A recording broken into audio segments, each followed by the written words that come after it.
No more delays. It's time to go ahead and figure out exactly what this car is making to the wheels. I know I've been promising you all for a while with some dyno numbers. So I'm in the Shelby right now. I need to go put some 93 in the tank and add some boost tank. We're gonna head to the dyno.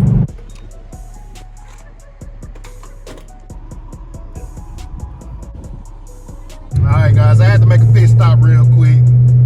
After I got before I got the 93, I had to go pick up the gorgeous woman that's behind the camera right now. Y'all have to remember, man, we just running cams and headers only.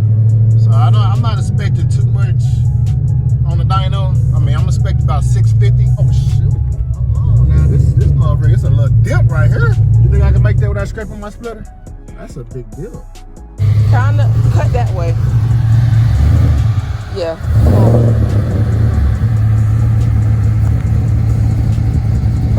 Back up.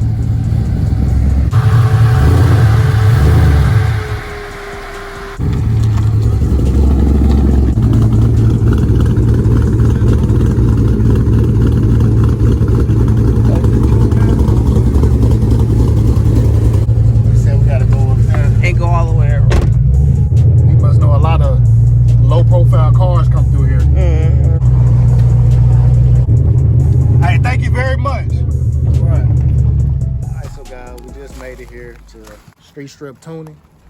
Got the keys. You get ready to bag her in, load her up.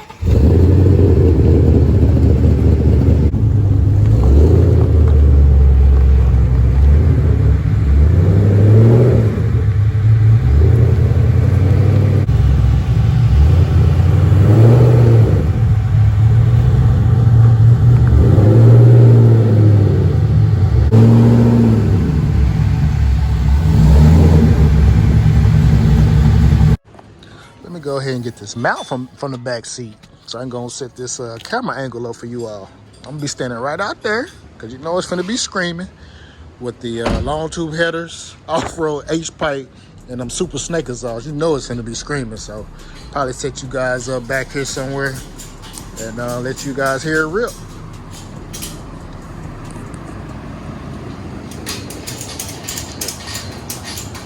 Oh yeah. Probably 60 different Mustangs up here, but I've never had a Shelby. Okay. I just finished up in 04. Was a 4.6, built 4.6 with basically the same supercharger you have. That 2.3. It was the supercharger from a Terminator. I got you. I think it's about the same size, maybe a little bit smaller. Well, this is the first for us both. This is my first time getting a dyno, so yeah. It's your That's first. what a lot of people say. That's why I opened my shop. Because there's nothing even remotely like this around here. It's not. I mean, I couldn't find no place to tune my own cars. I would try to rent people's dynos and they just wouldn't work with me. So I go, screw it, I'll just keep my own. And then it turned into a full-blown business. So nice. I've got several bays next door. So I was waiting for you to get up here. I was just working on some of the other cars I've got. Your numbers are going to be a little skewed because it's probably pretty heat soaked. Heat soaked, that's what I'm thinking. From the drive, yeah. Maybe if it had been sitting for an hour or so, the numbers will be a little bit higher, but we'll see. We'll see. This will be a really good representation Okay. of what it'll be like, at least, you know, in traffic and things. More realistic. I got you. So you heard. Everybody and their mother likes to say, you know, that Mustang dynos just read different, and they don't. I've had people go to Guadney and come here, no mods, and get the same exact number. I've had several people get the same exact number on my dyno as they do on a dyno jet. Wow. Because I actually go through a full calibration and set it up for your specific car, as opposed to a lot of people just use the same setup for every car that comes on their dyno. So I have complete faith in the numbers my dyno puts out. Wow. This is where a lot of people mess up. They don't actually put in the information for a specific car. So this is the EPA database. So if a car has like a sticker on the window that says 50 miles an hour, or I'm sorry, you know, it gets 20 miles to the gallon at 50 miles an hour, that comes from this database. So the EPA has to certify every car how much horsepower it takes to move it at 50 miles an hour for every car that's sold in the US. And so Mustang Dyno uses that same database to put in how much horsepower it takes to move it, the different calculations that it uses, and it uses all these calculations to load the rollers the same way it would load it if you're, like, it's to simulate driving on the street, basically. But if you don't go through the effort to put all this information in here, then it's not going to be right. Is it a 5.8? 5.8. I'm over here trying to get the baby over there handling it. As soon as I select the vehicle, it puts the EPA weight. You can say whatever you want, but the EPA has to weigh every car ready for the street, and that's the weight that they calculate. And this is how much horsepower it takes to move this car at 50 miles an hour. So now I've got him in the database, so anytime he comes back, if he makes any changes, I'll have him in here. I'll have all of his information stored for that particular car.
I can't hear the shot of my right ear.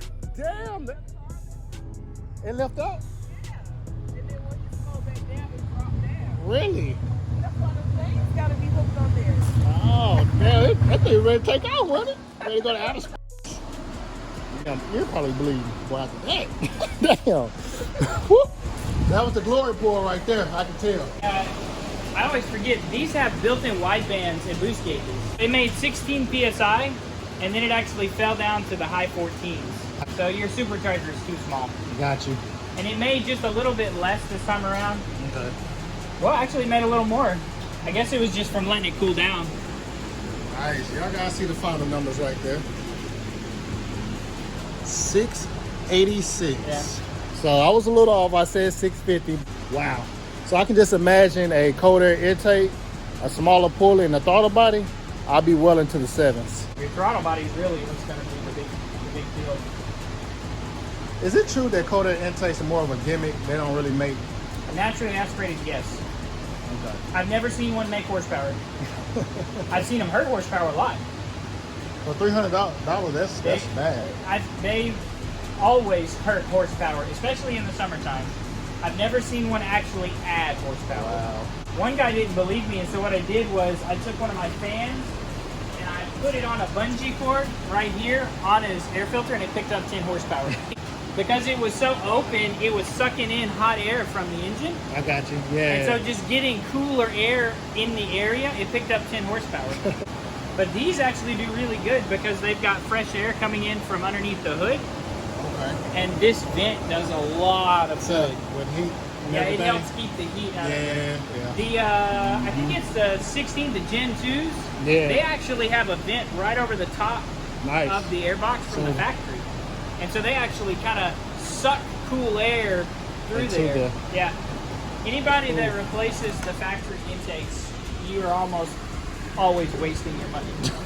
It started out like back in the 80s. So back in the 80s, they didn't have as much technology as they have now. So they used to have a little door in the way, and it was a metering valve. And so that door would be a huge restriction on the intake. So one of the first things people do is put a bigger intake in there and retune it.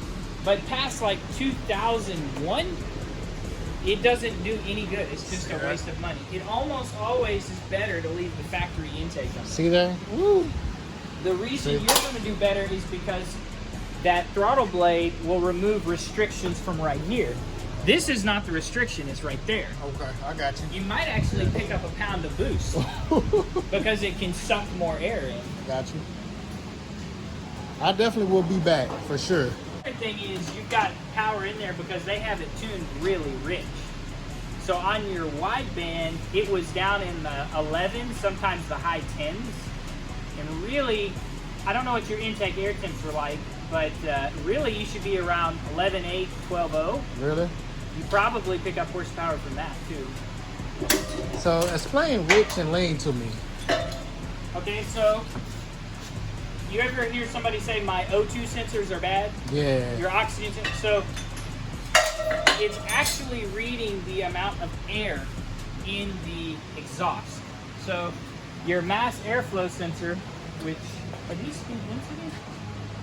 So this is your mass airflow sensor for the air coming in. So it reads how much air is going into the engine, Okay. and then it calculates how much fuel it should inject.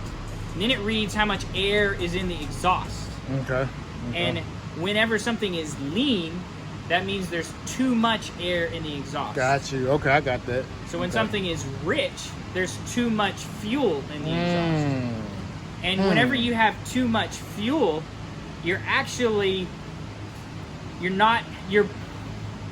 instead of combusting all of the air in there, you're just wetting it with additional fuel, and it's having to move fuel vapors. Got you. So the reason you want to use like a 12.0, 11.8, 12.0, depends on the car. That's really as rich as it needs to be. That's where you're going to get, I wouldn't want to go any leaner than that. Yeah, okay. Because you need the fuel in there to keep the charge cool. But 10.8, 10.9, 11.0, that's way too rich. It's killing horsepower. Not a lot, I but got it you. is. Yeah. It is killing horsepower. It's also killing your gas mileage. See that? I wonder why my gas is going down so quick.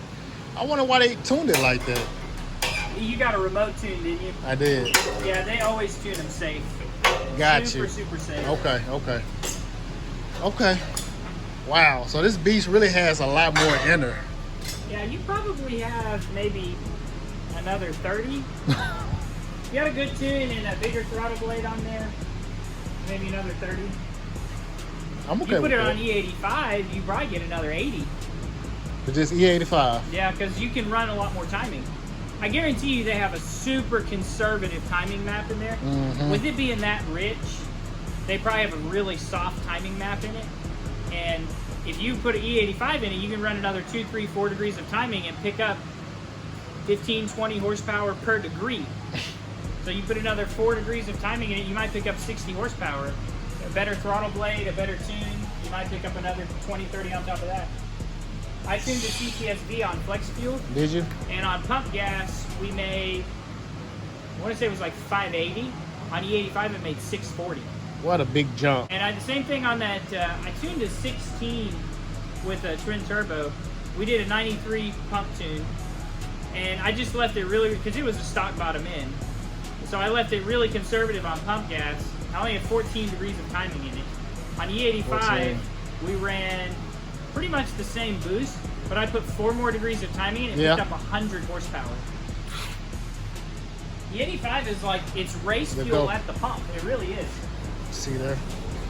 And the thing is, I was trying to debate on if I really want to go E85 or just do something like 93 with boost thing, you know?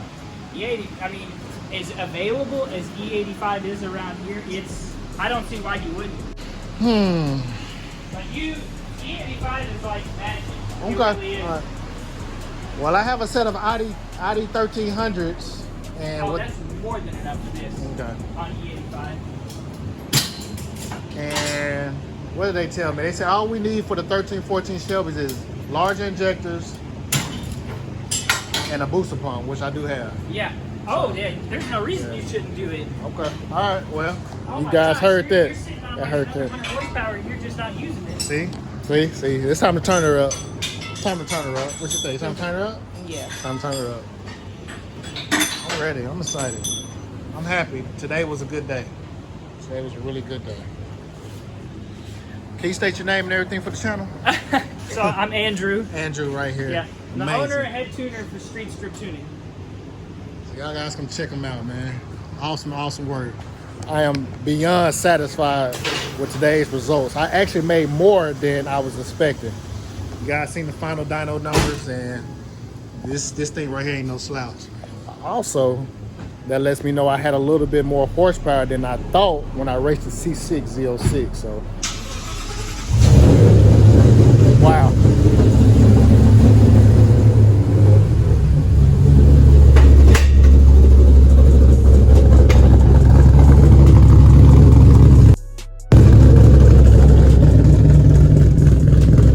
Where it says gauge detail, if you hit OK, this air fuel ratio, that's a wide band. That's a factory, it uses factory wide bands. And then this boost vacuum, right now it's in vacuum. INHG, that's idle, it's in vacuum. Okay. Whenever it goes to PSI, that'll be boost. Boost, got you. And Okay. it has it built in, it has your inlet air temperatures, it has everything built in from the factory. There's a lot of really cool stuff. So I need Oil to start pressure. using that. Yeah, it's just a good way to check what, the health of your car. Okay. If you're driving around and it never goes above 14, then something's wrong with your tune. Or the same thing, if you've got a bad injector or bad fuel pump, this will go real high, it'll go 15, 16. And that's when you know you're about to blow your engine up. Okay, I got you. Okay. The other thing I Learned wanted to let something. you know is Yeah. all these warning lights are on because of the dyno. As soon as you get on the street and you drive it for a little bit, all those lights will go away. Thank you. All right. Looks like it's all clear. Let's do a second gear pull, man. All right, ready?